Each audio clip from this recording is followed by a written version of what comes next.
오늘 하나님의 말씀은 시편 98편 7절로 9절, 시편 98편의 마지막 단락입니다. 시편 98편 자체가 승전가, 개선가예요. 승전하신 하나님을 찬양하는데 목소리와 온갖 악기로 하나님을 찬양한 거죠. 이거를 이제 또 다른 면에서 해석을 해서 보면 하나님의 기적 같은 구원을 경험한 그 이스라엘 공동체가 하나님께 감사하는데 이게 온갖 것을 다 동원해서 하나님께 감사하며 찬송하는 거예요. 근데 그들이 경험한 그 하나님의 기적 같은 구원은 이게 미래에 이루어질 더욱더 놀라운 구원의 일부분을 미리 맛본 거다 이 말이에요. 그래서 오늘 이 7절로 9절 단락은 이제 장차 이루어질 하나님의 놀라운 구원을 찬양하는 것입니다. 우리가 여기에서 보면 구약도 여전히 종말론적인 면이 상당히 있다는 거예요.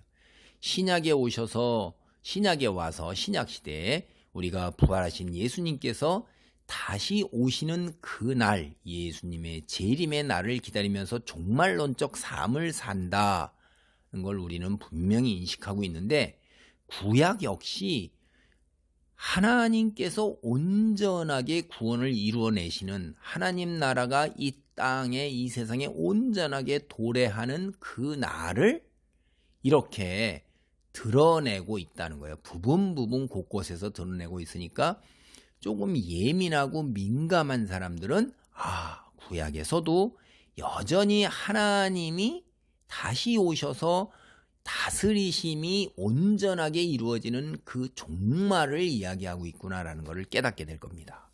이것은 신약 시대가 성령의 시대로서 마가의 다락방에서 성령이 불 내려서 혀같이 갈라짐으로 인해서 성령의 놀라운 역사, 개개인에게 성령이 임하면서 이제 성령의 역사가 시작되는 성령의 시대다라고 얘기를 하는데, 구약에서도 성령 하나님께서 역사하시는 것을 예민하고 민감한 사람들은 부분에서 곳곳에서 볼 수 있다 이 말이에요. 구약 역시 성령의 역사가 전혀 없는 게 아니라 있었다 이 말이에요.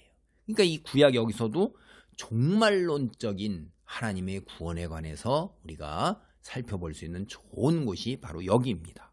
7절입니다. 바다와 거기 충만한 것과 세계와 그 중에 거주하는 자는 다 외칠지어다. 여호와 앞에서 큰 물은 박수할지어다. 산악이 함께 즐겁게 노래할지어다. 그가 땅을 심판하러 임하실 것임이로다. 그가 의로 세계를 판단하시며 공평으로 그의 백성을 심판하시리로다.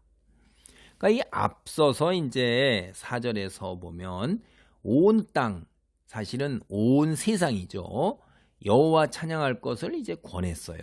그런데 이제 이 범위를 구체적으로 더 제시하고 있는 거예요.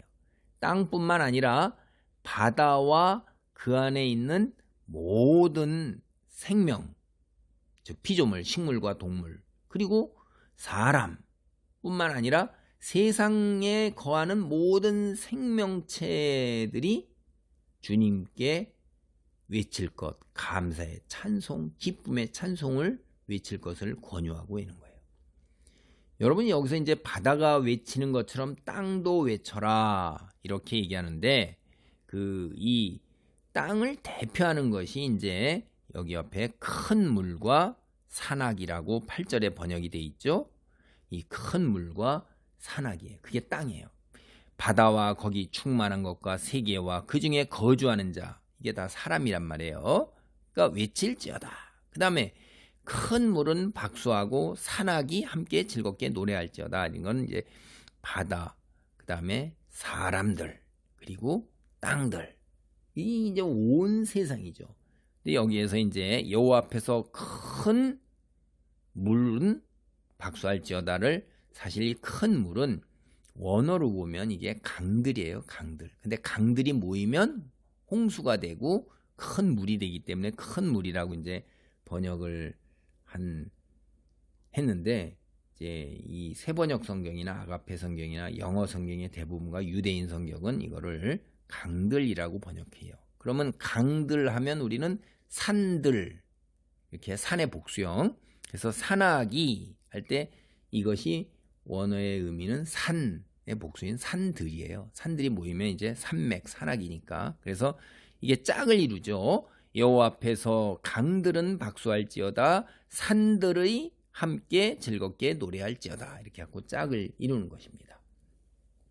하나님께 지음을 받은 모든 피조물들, 전쟁에서 승전하신 이스라엘의 왕이 되신 하나님을 찬양해야 하는 것입니다. 여호와는 9절을 보면 임하실 것임 이로다 해갖고 장차 세상을 심판하러 오시는 심판주가 되시는 거예요. 그가 땅을 심판하러 임하실 것임 이로다 이렇게 하는데, 이 창세기에서 우리가 선악과라는 거 제가 말씀드렸잖아요. 그게 심판하는 자리, 심판의 권한, 그것을 상징하고 비유하는 거라고 이제 말씀을 드렸는데, 이 시편이 하나님께 찬송을 드리는 이때 고대 근동에 누가 최종 재판관이에요? 왕이에요, 왕. 그러니까 가장 위에 있는 통치자가 최종 재판관이에요. 여러분이 우리가 솔로몬이 지혜로운 재판을 하는 때 이런 것들 성경을 통해 볼 수 있죠. 왜 솔로몬에게 재판을 가지고 나올까요? 이게 이제 밑에 있는 재판관들이, 밑에 관리들이 다 해결을 못할 때 그걸 가지고 나왔단 말이에요. 왕에게. 최종적인 거죠. 그리고 억울함은 다시 항소하고 그러는 것이 이제 왕이에요. 그러니까 여기에서 이스라엘의 왕이신 하나님이 최종적 재판관이고 심판관인 거예요.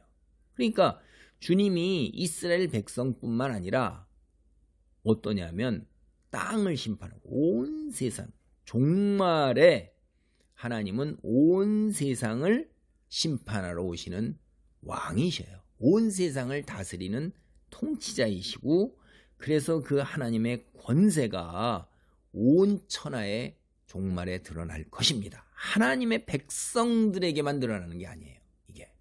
그래서 그가 의로 세계를 판단하시며 공평으로 그의 백성을 심판하신다 할 때, 이 공평이라는 말은 이미 선언된 말씀을 기준으로 해서 적용하는 걸 공평이라고 그랬어요, 제가. 그러니까 하나님의 말씀은, 율법은 모세가 시내산을 통해, 시내산에서 모세가 하나님께 받은 그 토라, 요약하면 십계명, 이건 이미 선언되었어요. 그 십계명이 온 세상 지구상에 존재하는 모든 법의 원형이고 모범이라는 걸 제가 법학자들의 얘기를 통해서 깜짝 놀랐습니다. 우리는 믿든 안 믿든 간에 하나님의 말씀이 온 세상의 재판의 판단의 근거가 되고 있는 거예요. 뼈대가 되고 있는 거예요. 근데 마지막 날에 하나님께서 이미 선언한 하나님의 말씀을 기준으로 복음을 받아들인 자와 안 받아들인 자를 심판하실 것입니다. 그의 의는 공정한 것이에요. 믿는 자라고 그래갖고 팔이 안으로 굽는 경우가 없습니다. 죄값을 치러야 되는 거예요. 그래서 죄는 상당히 무서운 거죠. 과거에 하나님 당신 백성을 구원하신 일, 때가 되면 온 세상을 심판하시는 근거가 되는 거예요. 이 과거에 이 출애굽을 통해서 하나님의 말씀이 온 세상에 선포가 되었단 말이에요. 그것을 근거로 해서 온 천하 세상을 심판하실 것이고, 이것은 이제 종말론적으로 그것이 과거에 하나님이 심판하시고 구원하셨던 일이 종말론적으로 승화되고 있는 것입니다. 하나님은 심지 않은 것을 거두시는 분이 아니세요.